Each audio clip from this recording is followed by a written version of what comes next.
Aplikasi Dokter to Dokter bisa di-download di Play Store maupun App Store secara gratis. Kemudian install aplikasinya. Registrasi cepat bisa dilakukan melalui akun Facebook dan Google Mail. Untuk yang tidak memiliki Facebook dan Google Mail, registrasi bisa dilakukan dengan menekan tombol register. Isi nama, email, dan password Anda. Verifikasi email Anda dan masuk kembali ke aplikasi. Tunggu apa lagi? Download sekarang dan dapatkan beragam manfaatnya. Baik, Assalamualaikum warahmatullahi wabarakatuh. Pada sesi pertama ini kita akan membuka diskusi tentang diagnosis of IUGR dengan 3 pembicara, tapi sebelum itu pemaparan oleh pembicara pertama, yaitu tentang classification of IUGR yang akan dipresentasikan oleh Profesor Dr. Sri Sulistiowati, spesialis obstetri ginekologi konsultan. Beliau adalah staf di Universitas 11 Maret atau Rumah Sakit Dr. Muwardi, Solo. Kepada Profesor Sri Sulistiowati kami persilahkan. Waktu 20 menit, Prof.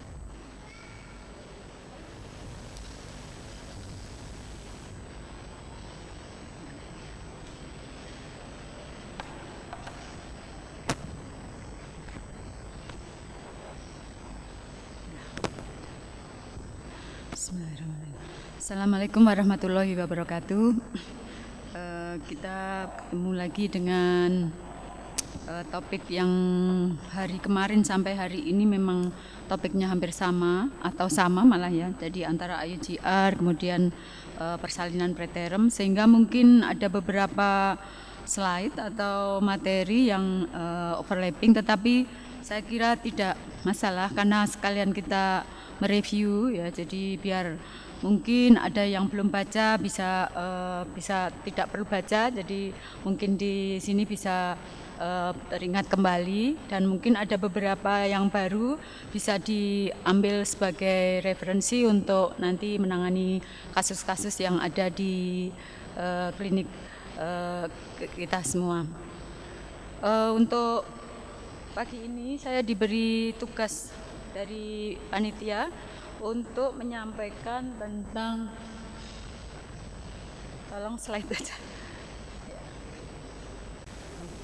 tentang klasifikasi. Ini saya ulang lagi ya. Jadi untuk IUGR, jadi ini merupakan kegagalan janin untuk mencapai perkembangan yang sesuai dengan potensinya, yang tentunya memberikan luaran perinatal yang buruk, sehingga penegakan diagnosis merupakan hal yang sangat penting untuk mencegah IUFD, cedera otak perinatal, dan fetal distress pada saat infartus yang berat.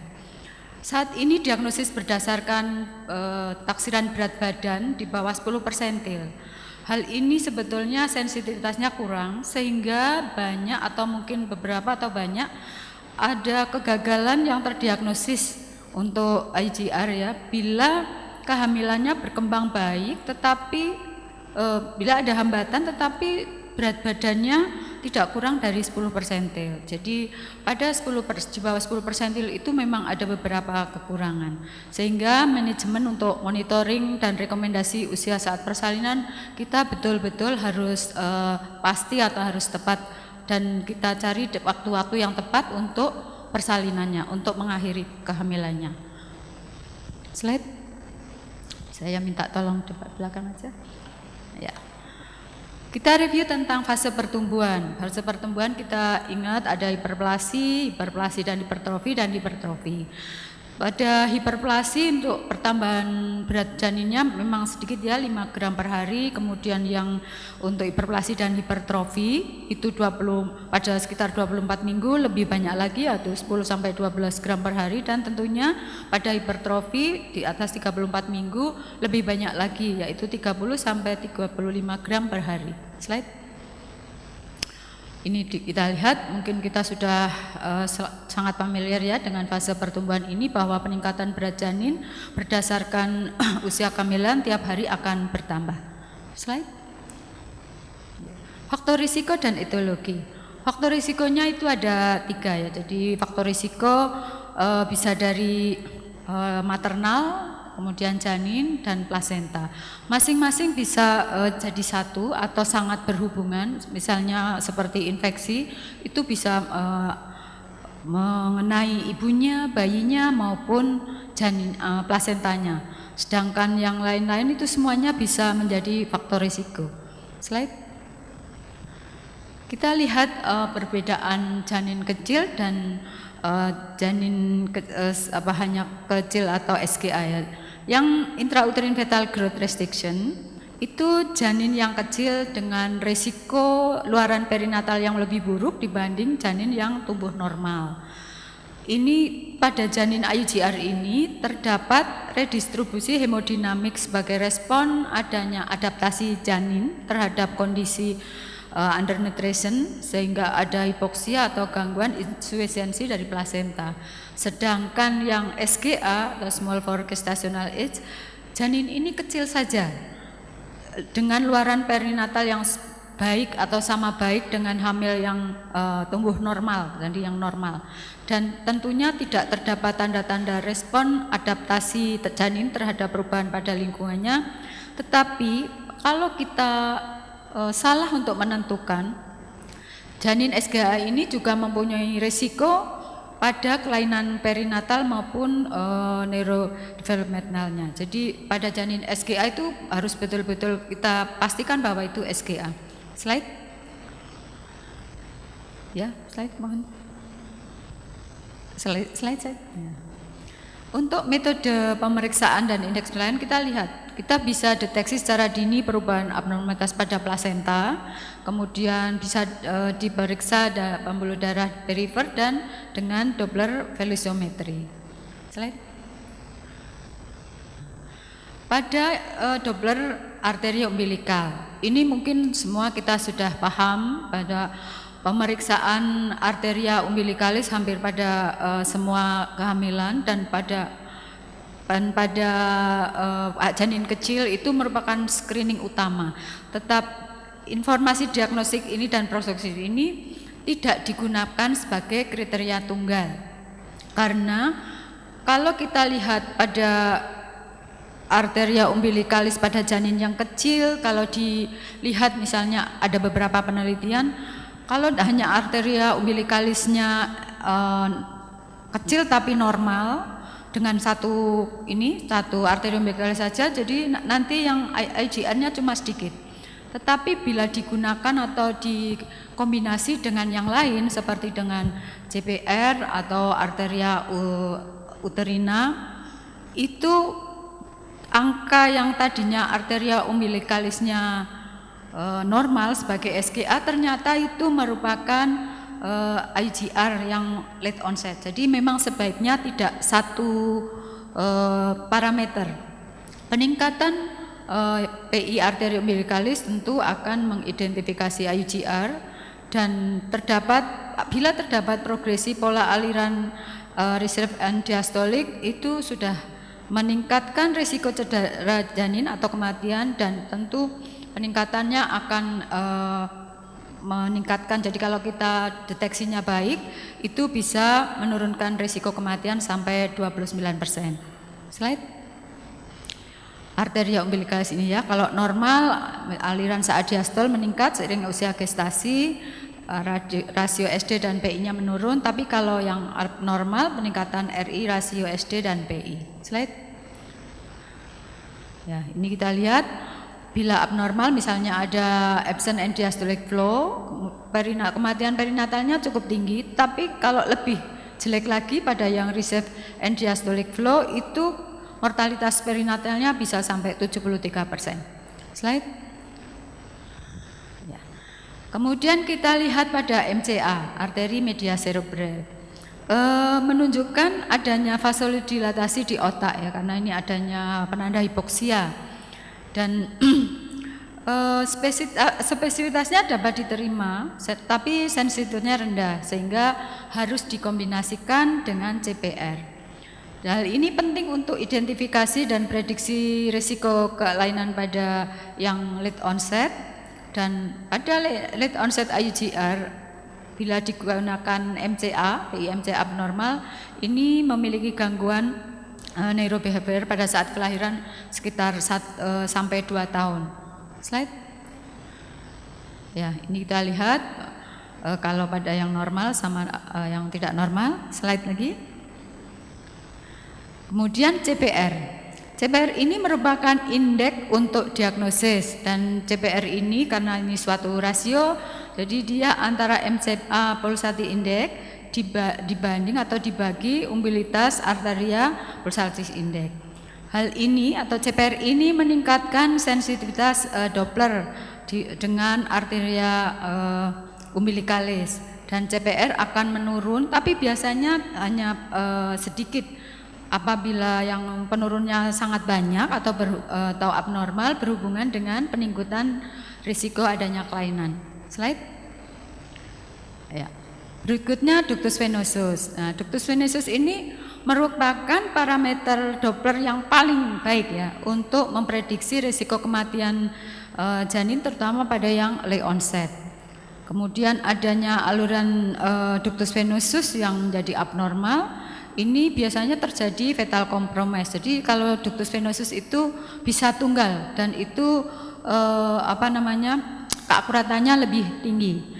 Bila terdapat pembalikan atau hilangnya aliran saat kontraksi atrial, itu bisa menyebabkan risiko kematian cukup tinggi sampai 70%. Dan ductus venosus yang abnormal menyebabkan hilangnya variabilitas jangka pendek pada CTG. Jadi biasanya pada STV-nya akan lebih pendek lebih dan mudah untuk terjadi deselerasi spontanitas. Slide lagi. Tolong slide. Kemudian isthmus aorta ini berhubungan dengan peningkatan mortalitas janin dan morbiditasnya terutama pada yang early onset dan menggambarkan keseimbangan antara vaskularisasi otak dan sistemik.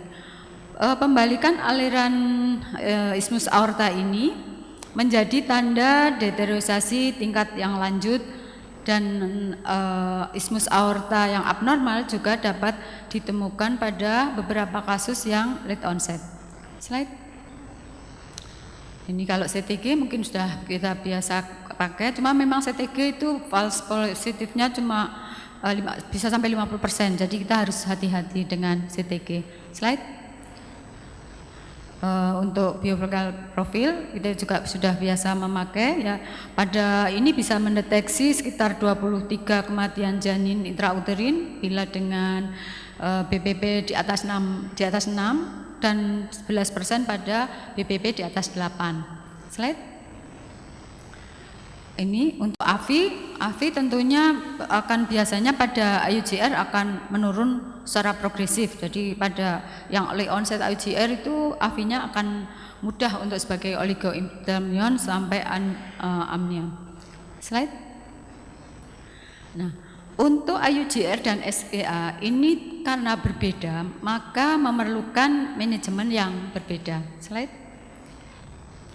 Ini ya. Kalau ini mungkin kita review aja bahwa IUGR itu ada dua, ada yang simetrik dan ada yang asimetrik, dan ini biasanya terjadi kalau yang simetrik itu dari awal mungkin ada kelainan plasenta yang berat, sedangkan yang asimetrik biasanya yang sudah lanjut.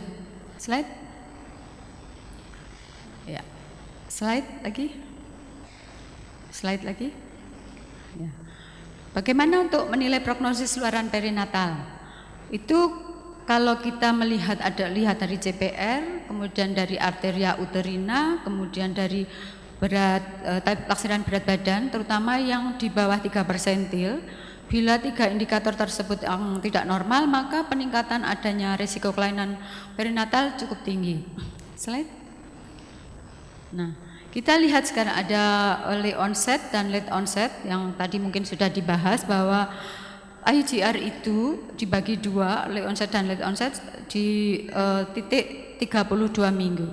Sebetulnya kalau yang early onset itu lebih sedikit kejadiannya dibanding yang late onset, tetapi pada early onset itu harus betul-betul terdiagnosis, jadi sehingga manajemennya tidak salah, karena pada early onset kalau terjadi betul-betul harus diterminasi, harus dipertimbangkan.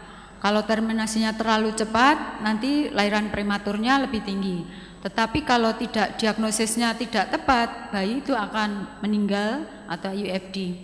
Sedangkan yang late onset itu diagnosisnya harus betul, karena kalau yang late onset tidak terdiagnosis, biasanya dia dianggap sebagai SGA, sehingga nanti tiba-tiba janin akan jelek karena diagnosisnya SGA. Kalau SGA kan persalinannya bisa sampai 37 sampai aterem ya, sedangkan yang late onset sebaiknya kan di atas 34 minggu. Jadi harus diagnosisnya harus betul. Slide. Ya. Jadi di sini sebetulnya untuk yang yang early onset dibanding yang late onset. Kalau yang early onset itu ada kelainan plasental, kemudian ada hipoksia dan ada dekompensasi hipoksia baru terarah jelek. Slide. Ya, sedangkan yang late onset, slide lagi.